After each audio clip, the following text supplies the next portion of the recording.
Today I receive all of God's love for me.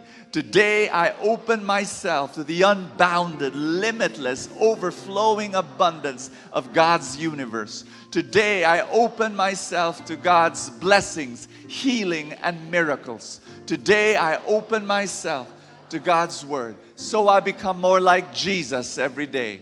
Today I proclaim that I'm God's beloved. I'm God's servant. I'm God's powerful champion. And because I am blessing the world in Jesus' name.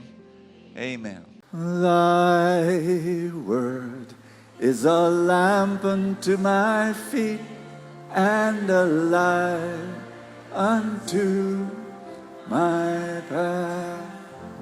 So welcome back to our series called Called to Witness. Everybody say, Called to Witness. How to share the good news to your world. And talk 2 is titled, How Can I Be a Witness? Ask that to the person beside you. How can I be a witness? People usually think of 2 things when they hear the word witness. Number 1, whenever they hear the word witness, they think of, number 1, the eyewitness in the court of law, right? Witness under the law. Second, those guys with white, freshly pressed polos and neckties who knocks on your door with a pamphlet, tas may pin sila na, save ka na ba? You know, those kinds of witnesses, professional missionaries. But for me, personally, whenever I hear the word witness, I immediately think of LeBron James. I think of LeBron James because in the early 2000s, they always show the word witness whenever they have the Nike ad for LeBron, right? And so because Nike is basically saying you're witnessing greatness, you're witnessing history. Because I'm sorry to all the Michael Jordan apologists in the house, but LeBron James is the greatest of all time for me. Because you know what? Michael Jordan isn't even the most famous guy from Chicago right now. Because the most famous and greatest guy from Chicago right now is this old guy named Robert Franciscum Provost, or more famously known as Pope Leo XIV. And I believe Pope Leo is greater than Michael Jordan. The Bible writers, the Bible was translated into different languages so that we could understand it better, right? But the Bible writers wrote in Hebrew, and in Hebrew, the word that they use for witness is Eid. Everybody say Eid. So the word that they use for witness is Eid, and Eid is not something that you do. Eid is something that you become when you experience something. Let me say that again. Eid, being a witness, the original word that the Bible writers use for witness, Eid, is not something that you do. It's something that you become when you experience the goodness of God. Because here's the thing, and not a lot of people would like this. Hindi pwede na tayo lang. Basta ako, blessed ako. I'm okay. As long as my family is good, is blessed, okay na yun. Bahala na lahat ng ibang tao sa mundo. No, because we are all called to be a witness. Can you tell that to the person beside you? You are called to be a witness. One literary tool that the Bible writers use also is putting the heart of their message in the middle. Putting the heart of their message in the middle, and right smack in the middle of Exodus is these verses that we're about to read. But before that, let's honor God's word as we raise our hands and sing. Thy word is a lamp unto my feet and a light unto my path. Let's give the Lord a big, big, big hand today. Thank you, Jesus. We're excited to learn from your word. Exodus 19, verse 4 to 6. You have seen what I did to the Egyptians. You know how I carried you on eagle's wings and brought you to myself. Now, if you will obey me and keep my covenant, you will be my own special treasure from among all the peoples on earth. For all the earth belongs to me. And you will be my kingdom of priests, my holy nation. Thy word, O God. Thy word is a lamp unto my feet and a light unto my path. Let's praise the Lord once again. Thank you, Jesus. You may sit down, and on your way down, tell the person beside you, I'm so excited to learn this Sunday. So in a few, I will be calling on a very, very, very special guest. But before that, can I just share a little secret? Sa atin lang. Can I share a secret? Is that okay? This preaching thing, it's really not easy for me. It's really not easy for me. Couple of reasons. First reason, compared to those of my co-preachers, compared to Brother Bo, Brother Audie, Brother Alvin, I don't have 783 years of experience compared to them. Okay? And the number two, whenever I come on stage, the first 5 minutes, whether I'm preaching or I'm worship leading, my legs are always shaking really hard because of yung kaba. And buti na lang, hindi na uso yung skinny jeans. Kundi mas lalong halata na nanginginig yung iso. And then third, before I come on stage, my co-servants and my friends know this, before I come on stage, I always feel two things. Only two things. Number one, I feel like pooping. Number two, I feel like vomiting. Every single time before I come on stage because of my nervousness. So it's really not easy for me. And then for the whole week, Mondays, Tuesday, Wednesday, Thursday, Friday, Saturday, and Sunday morning, I will be practicing every single day, all sweaty, looking at the mirror and trying to hear my voice, preparing spiritually, preparing mentally and emotionally for the talk. And so it's really not easy for me. But God's goodness is so good. That I experience God's goodness so much that I want to be a witness. And so, my friends, you can also, thank you. You can also become a witness. You don't have to be in a stage in PICC to be a witness. You can be a witness in Threads, like we mentioned last week. You can be a witness in Facebook. You can be a witness in TikTok. And to the titas of Manila in the house, you can be a witness in Mary Grace. To your amigas and your amigos, so that parang hindi magalit si Father Bob na puro lang chismis. So we can be a witness anywhere we go, in our workplace, in our home. Amen? Now, speaking of witnesses, I'm about to call on a really, really, really great witness. You know this guy has 1 million TikTok followers because of how great the way he tells his stories, his jokes, and his lessons. Grabe talaga, for a young preacher like me, it's a masterclass. I take notes every time I see his reels and I hear his talk. So we're so grateful that he's here today, and we're all excited to learn. I'm excited to learn. So let's give a warm welcome to Brother Arun Gogna.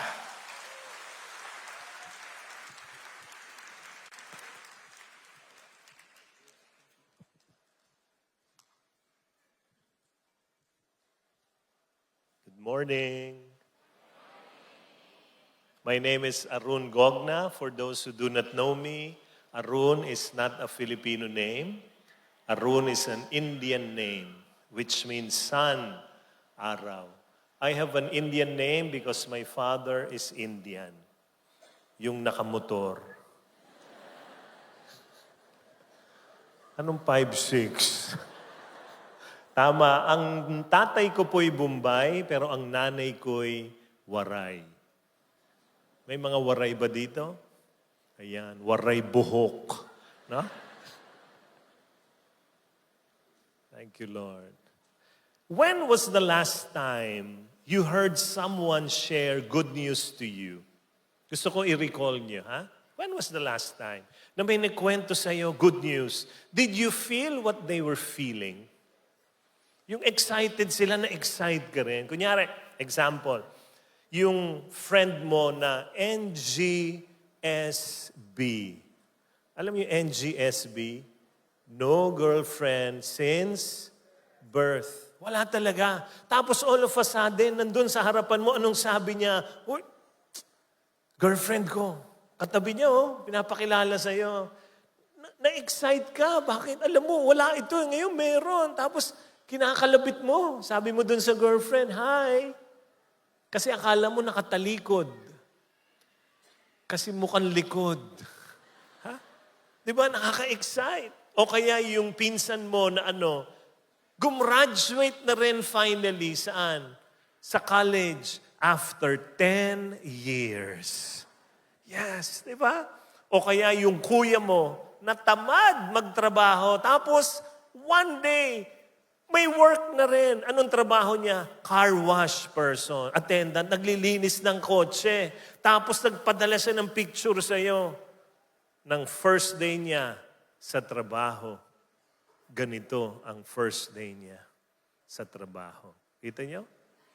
Yan, ang nasa na, ayan. Diba? First day sa trabaho. Yan din ang last day niya sa trabaho. Na-excite ka, pero, when something good happens to you, you are so excited that you want to share it to the world, to your friends. Gusto mo ikwento, uy, nangyari sa akin to. Yun ang excitement. Gusto ko hawakan nyo yung truth na yan, okay? Now, let us go back to the reading.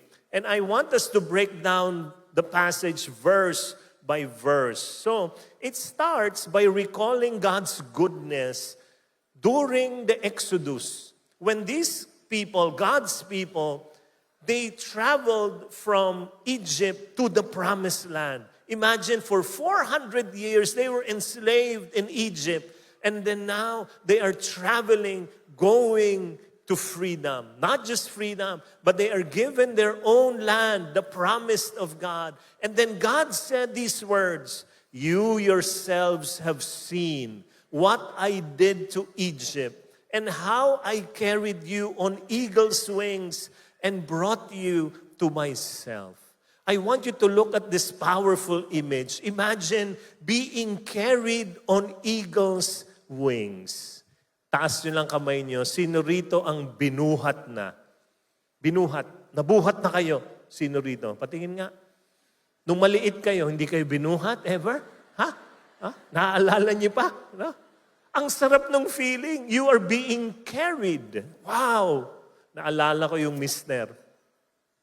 Hindi to nagsisimba. Tapos one Sunday, just decided out of nowhere, I'm going to Mass. Sabi niya sa misis niya, nagulat yung misis niya, na-shock. What? Nagsimba. Pag uwi ng bahay, double shock si misis. Bakit? Bigla na lang siyang binuhat nung mister niya. At habang buhat-buhat siya, sabi ng misis, alam ko na, ba't mo ako binubuhat? Nakinig ka sa sermon ni Father. Sabi niya, yes. Alam ko na ang sinabi ni Father sa'yo. Ang sabi sa'yo, love your wife. Sabi nung mister, hindi. Anong sabi ng ni Father sa'yo? Sabi ni Father, carry your cross. Ha? Tingnan nyo nga, baka katabi nyo yung cross ninyo. Ha? Listen to me, my dear friends. In the physical realm, they were escaping from death. Huh? They were traveling through the wild wilderness. Ganyan yan eh. And then, they were chased by the Egyptian chariots. They were desperate. They were poor. They are hungry. They are thirsty. But, sabi nyo nga, but, in the spiritual realm, they were traveling in first class because God was with them and God was carrying them through the clouds. Yun ang ibig sabihin nun. Na I'm carrying you on eagle's wings. Oo, nahihirapan ka, pero bit-bit ka ng Diyos. And look at me, this could be happening to you right now. Pwedeng nangyayari sa inyo to. Ano yon? In the physical realm, dumadaan ka sa wilderness. Dumadaan ka sa tagtuyot ng buhay. Yung pagtingin mo sa bank book mo, walang laman. O kaya wala kang bank book. Tuyong-tuyo. You are journeying in a storm. But in the spiritual realm, God is carrying you in His loving arms. God is shielding you. God is protecting you. And God is providing for you. Ito lang. Huwag lang kayo masyado nakatingin sa problema. Kasi pag yung problema lang titignan nyo, hindi nyo makikita yung ginagawa ng Diyos sa inyong buhay. You know, I receive many messages every single day online on people telling me their problems. Mabibigat ho. Pag nabasa ninyo, napapailing talaga ako. Yung talagang, Lord, pakialamanan mo na nga ang buhay nito. Kakawawa naman. Yung talaga, every day, meron akong online message and I answer them. Sinasagot ko talaga. Pero this is what I found out. All of them believed that because they are journeying in the wilderness, they believe they are alone. Mag-isa lang ako. Iniwan ako ng mag-isa lang ako. Wala akong pera, mag-isa lang ako. Ang bigat ng buhay ko, mag-isa. Palaging ganon, palagi silang mag-isa, mag-isa, mag-isa, mag-isa. And the Lord was impressing on me, talk to them. Write a book. Kasi I have not been writing a book for many, many years. And this led me to write my new book. The title of my new book is this, Never Alone. And this will answer your belief that you have been telling yourself na pag may problema ka, mag-isa lang ako. You are never alone. Can you tell that to the friend beside you? Sabi mo, never alone. In the passage, it says, you yourselves have seen what I did. You know, you only become a witness if you saw something. Hindi ka pwedeng magsabi, witness ako dyan. Nakita mo ba? Hindi ho. Labo naman. It's the same way. Have you really seen what God did in your life? Nakita mo na ba talaga? Because if you see nothing, you will say nothing. Without seeing God's goodness in your life, you cannot be God's witnesses. And to become God's witnesses, we must first open our eyes to God's love and to God's generosity. I want you to think about this. The first miracle of Jesus. Ano ba ang first miracle ni Jesus? The turning of water into wine. It is His first. I want you to imagine the angels in heaven. Nung nagsabi na si Jesus, I will do this. Game na. Hindi na ako carpenter. I am now a prophet, a rabbi. I will do this ministry. Imagine the angels excited. Tinitingnan si Jesus at siguro sabi ng mga angels, grabe, ano kaya ang una-unang miracle nito? Grabe ang first. And you know what Jesus did? He did not heal the sick. Hindi ho. He did not raise the dead. He did not exorcise demons. No. What He did was so shocking. Why? It was so shallow. Sa Tagalog, ang babaw. It was not life and death situation. It was about a party. Actually, it was not about a party. It was about the embarrassment of a host who will lose his face because he lacked wine. Yun ang ginawa niya. And this is what I believe in, my dear friends. God chose this to be His first miracle to tell us this great truth. Nothing is too big for God's power or too small for God's concern. Nothing. Kaya walang minamaliit ang Diyos. Walang minamaliit ang Diyos sa mga bit-bit natin because God cares for your big needs. He also cares for your small needs. God cares for your big problems. He also cares for your small problems. So please never ever say, God is only interested in healing big things like cancer. But I believe God is also interested in healing your pimples. Look at me. Obvious ba? You get this? Nothing is too big for His power and nothing is too small for His concern. Kayo ho ba? Do you pray for a parking lot? Do you do that? I also pray for a parking lot. Do you pray for a taxi? Nagdadasal kayo, Lord, bigyan niyo ako magandang Grab, ha? O kaya magandang taxi. Ako, I do not pray for that. Why? I have my own motorcycle. May motor ho ako. Mayaman na ho ako ngayon. May driver na ako sa motor. Ha? You get this? Huwag niyong babantayan ang mga big miracles lang ni Lord. Bantayan niyo rin yung maliliit. Because God works in the ordinary. Can you tell that to your friend? God works in the ordinary. Because if you only guard or watch for the big miracles of God, hindi mo makukwento yan sa iba. Kasi minsan lang yun.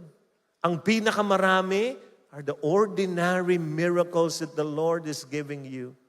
When you see God working in your ordinary life now, your life becomes a witness. Can you put your hand up on your heart, everybody? Kamay sa puso. Sabihin nyo nga, I am blessed. Sabihin nyo nga, I am super blessed. Tapikin mo yung katabi mo, sabihin mo, you are super blessed. Let's continue reading. It says, now if you obey me fully and keep my covenant, then out of all nations you will be my treasured possession. You know, in ancient times, the king had two collections of jewels and treasures. Dalawa ho. First, the national treasury, owned by the kingdom. But the other one is a special private collection of jewels only owned by the king.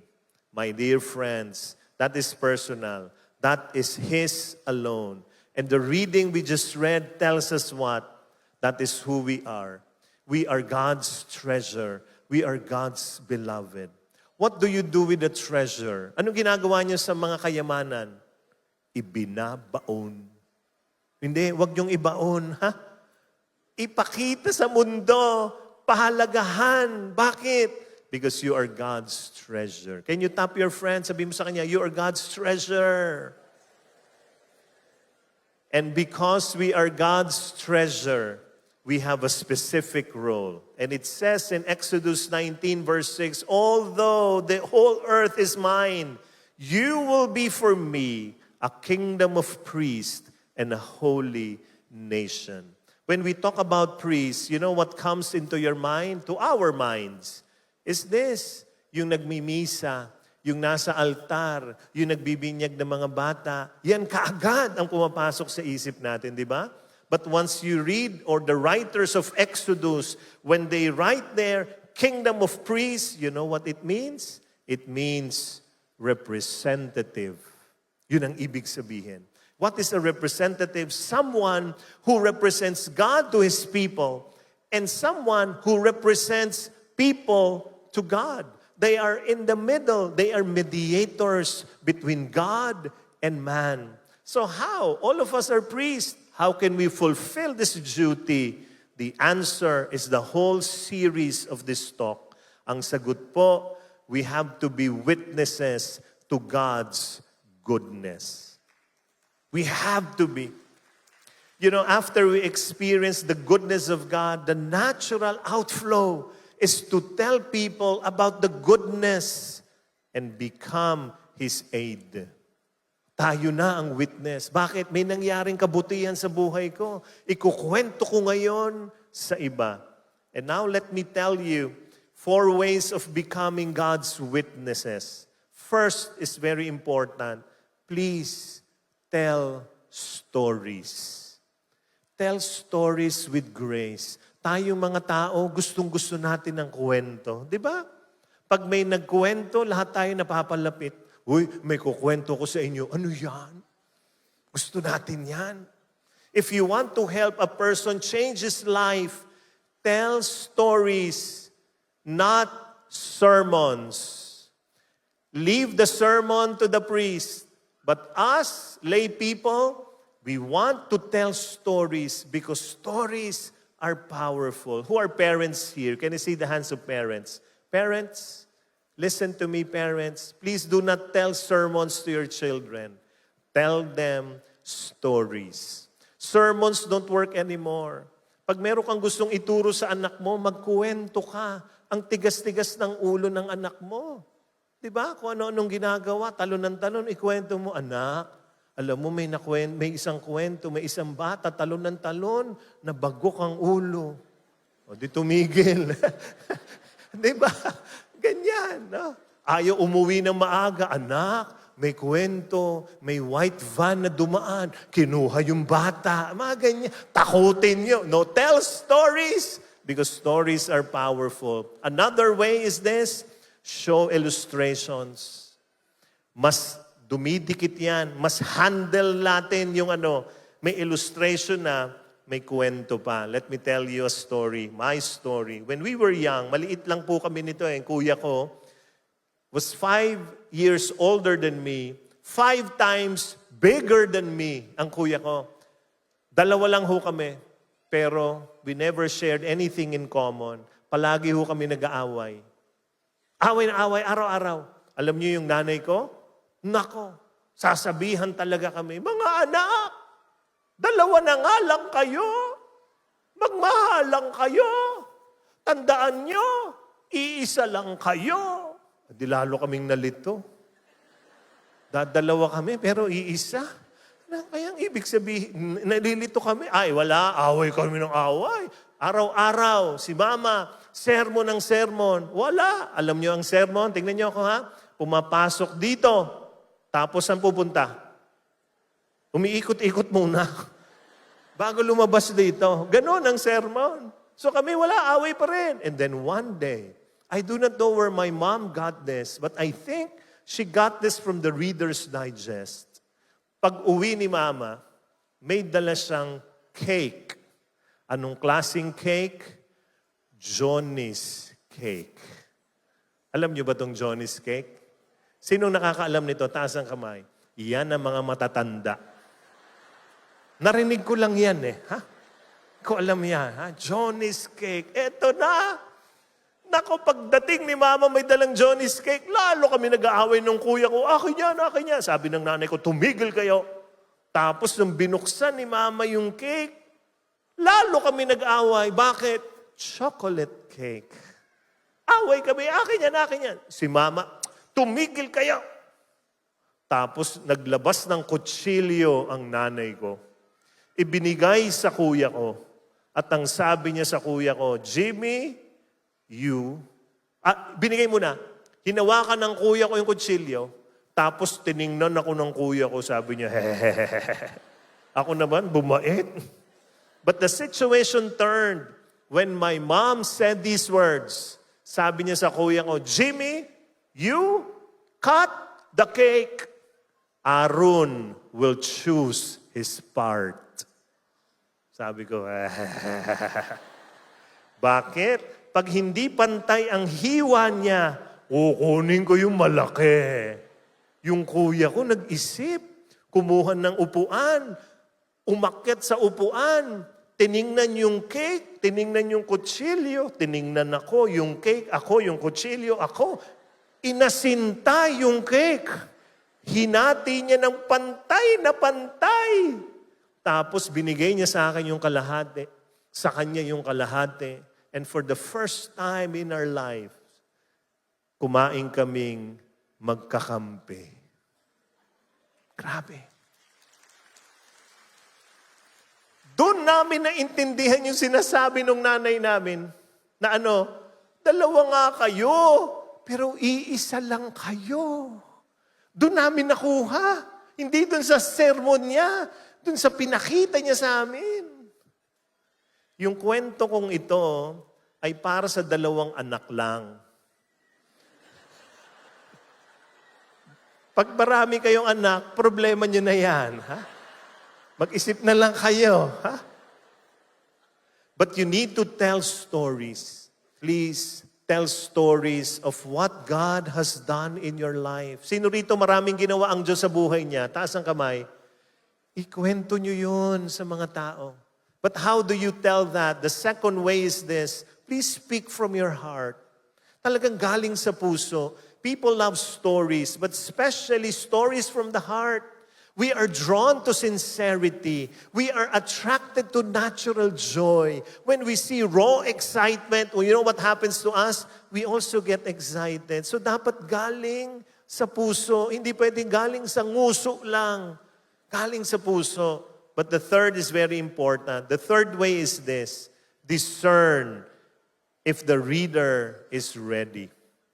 Kailangan yung tingnan. Hindi pwedeng kwento kahit kanino. Tingnan nyo rin, ready na ba siya sa kwento ko? Example, nanood ka ng Avatar, the movie. Sobrang gandang-ganda ka. You want to tell this amazing movie or story to anyone you know.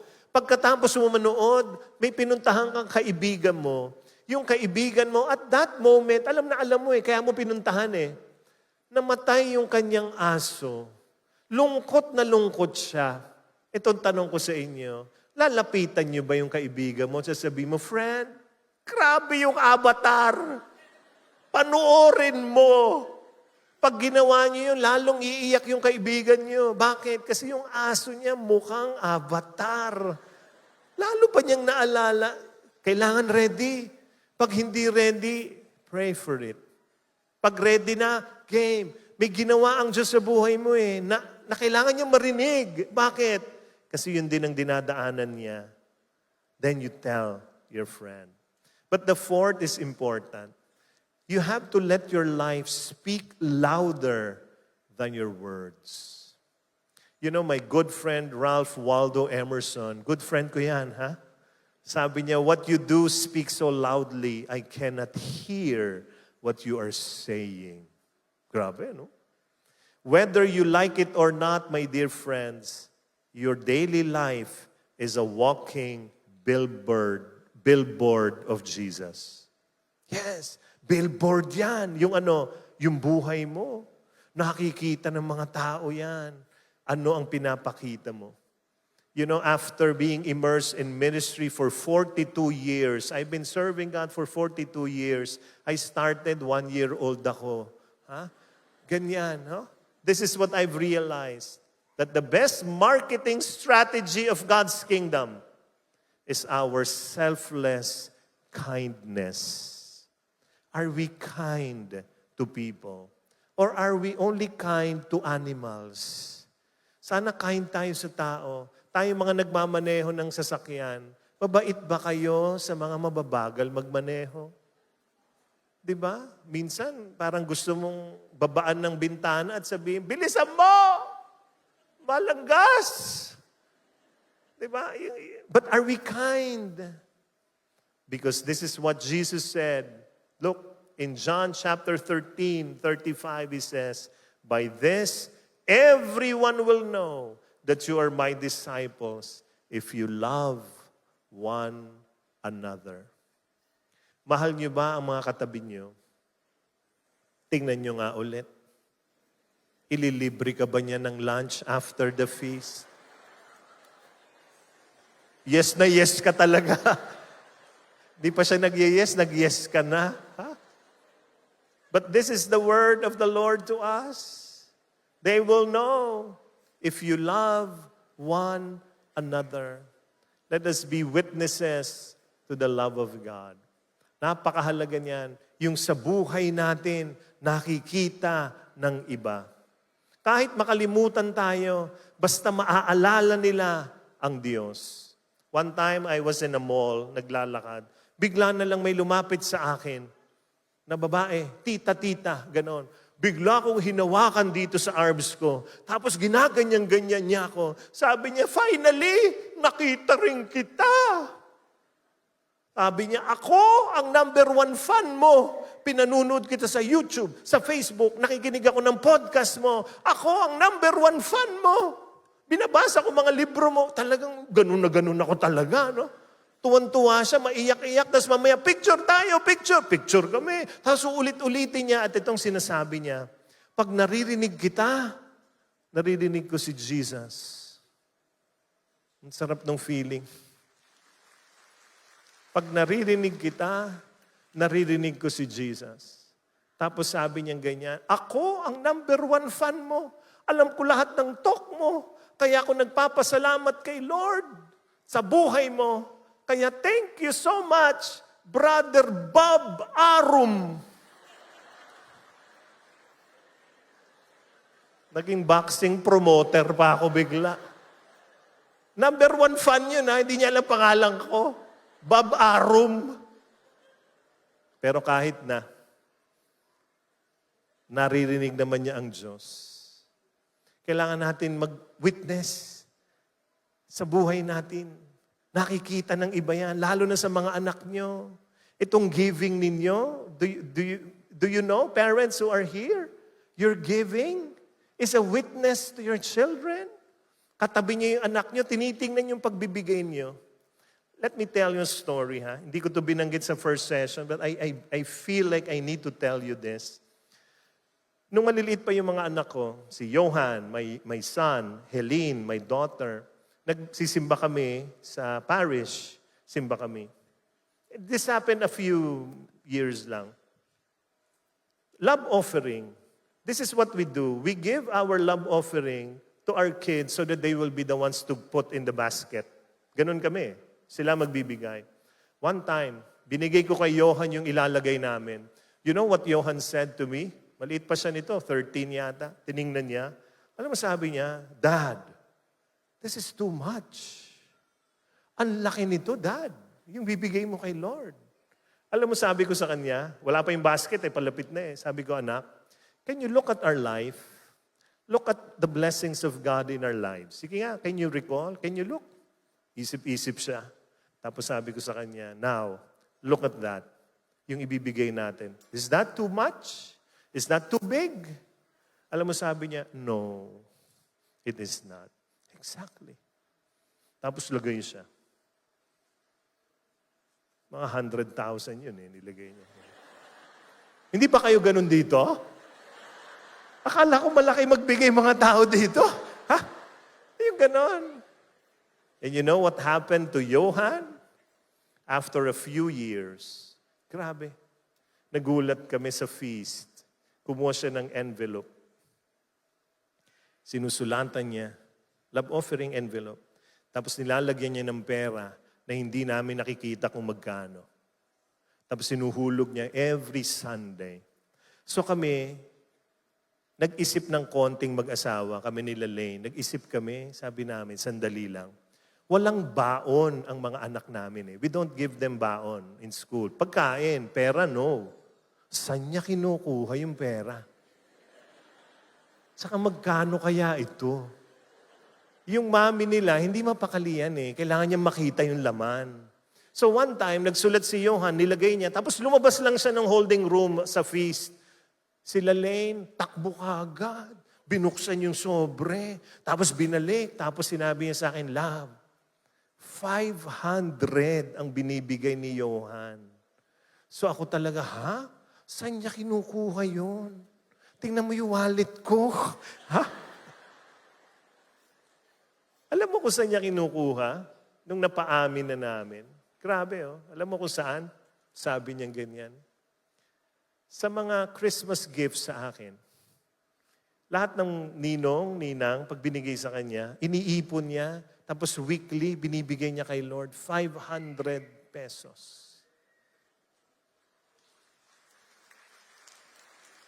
Yung mga pumalakpak yan, mga 100,000 binibigay niya. No? So one time, I need to ask him, sabi ko, anak, why are you giving 500 pesos to the Lord? I was shocked to the bones. A 14-year-old guy saying these words. Well, I don't need that money. What? I don't need the money. Hindi ko kailangan ang 500. Hindi ko kailangan ng pera. Ay ko talaga, oo. Why do you say you don't need money? He looked at me and you know what he said? You provide naman for me every time. Everything I ask, you give. Grabing boom sa akin yon. Bakit? Di ba? God also is our Father. He also provides. Tapos witness. Tanong ko sa inyo, saan niya nakuha yung pagbibigay? Saan niya ginaya? Saan? Sa magulang. Pinanunood tayo ng mga anak natin. How do we react to crisis? How do we react in problems? How do we manage people who are difficult to manage? Pinanunood tayo ng anak na. That is when we become a witness. Are you a good witness in your life? Kasi susunod ang mga anak nyo sa inyo. Because we are the first radio station they heard. We are the first podcast they've witnessed. We are the first TV show that they have seen. Tayong unang-unang TikTok reels na napanood nila. Kaya itong tanong ko, parents, ano kayang napapanood nila sa atin? Horror? Drama? Action? Let us become a witness of love. Amen? Let me end. One big message of this talk is the goodness of God will make you His witness. But you need to receive that goodness first. And believe me again, the best strategy is kindness. Isa hong blessing sa akin at sa aming mga preachers, nilalapitan ho kami ng mga taong hindi namin kilala. Lalapit lang, dumadaing lang sila. My job is to be kind to them. I know how to answer them in their troubles, but I don't answer them immediately. I empathize with them. May lumalapit sa akin, iiyak, dadamahin ko lang yung mararamdaman nila. One time, may lumapit sa akin, babae, yumakap lang, iyak ng iyak, basong-basaho yung dito ko. Tapos alam niyo, maya-maya, umiiyak na rin ako. Pagkatapos naming umiyak, sabi niya sa akin, ba't ka umiiyak? Sabi ko, hindi ko alam. I just feel what they're feeling. Because for me, that is kindness to them. Pero one time, hindi ko napigil sarili ko. May lumapit sa akin babae, galit na galit kay Lord. As in galit. Sabi niya ganyan, bakit ganyan ang Diyos? Dasal ako ng dasal. Hindi siya nakikinig. Natutulog ba siya? Yun na. Nung sinabi niya yon, di ako makatiis. Hinawakan ko siya sa balikat at alam niyo, sabi ko sa kanya, sikapin mo, pilitin mong tibayan ang iyong puso. Tanging ikaw ang huhubog sa iyong bukas. Huwag mo sanang akalaing natutulog bang Diyos. Ang buhay mo ay mayroong alaga sa Kanya.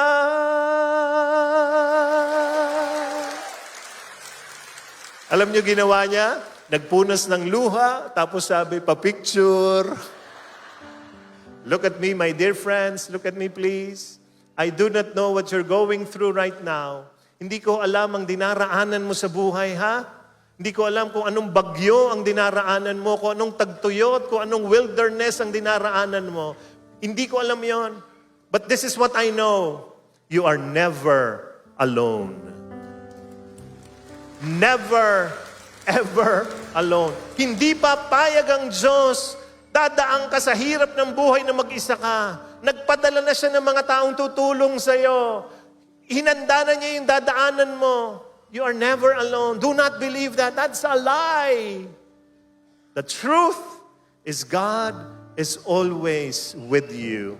He is always with you. And He is for you. Can you tap 3 people?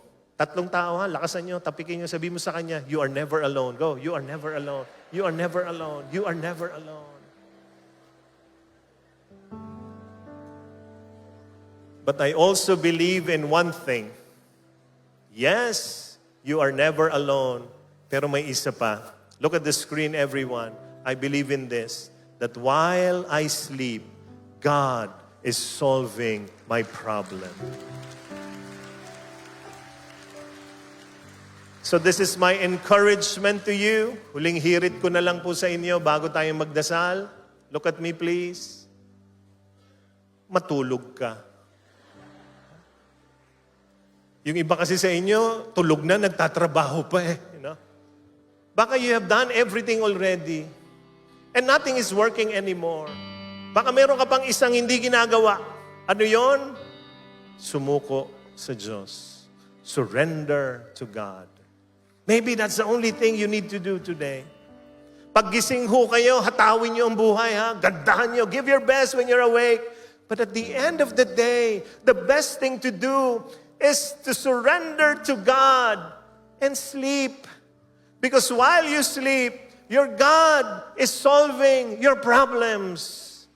Kaya sabi niya, matulog ka kasi hindi ako natutulog kailanman.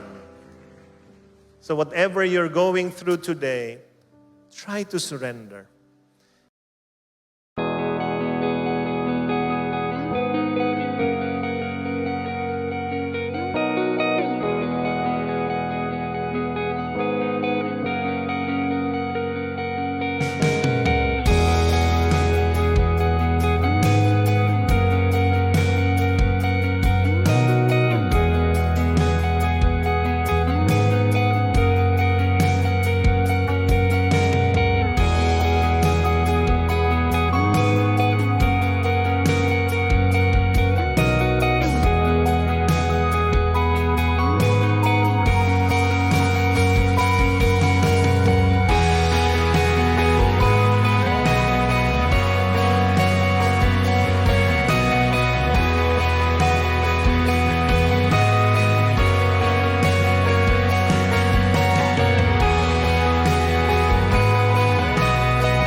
I offer with my full trust and my full love.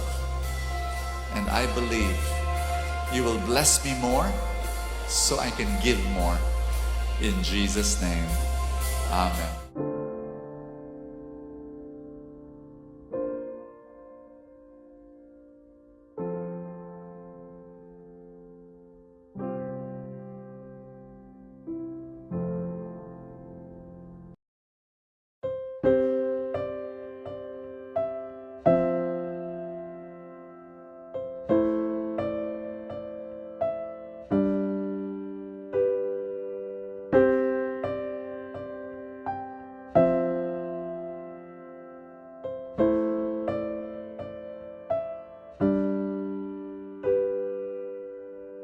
It is so beautiful to be in the presence of God. And can we pray right now? In the name of the Father, and of the Son, and of the Holy Spirit, I want you just to lift up to Him all your needs. Whatever you're going through, He knows what you're going through. He knows where you're coming from. He knows the burdens of your heart. Just bring it up to God and say, Lord, I surrender everything, that all hurt and all pain and all worries and all fear. Lift them all up to you, Lord. I surrender them to you. You are my King, and you are the center of my life. And I trust you, and I know that you are blessing me right now. I receive your love. I receive your joy. I receive your peace. I receive your healing. I receive your provision in Jesus' name. Amen and amen. In the name of the Father, and of the Son, and of the Holy Spirit, amen. Thank you so much for joining me today. Live a fantastic life.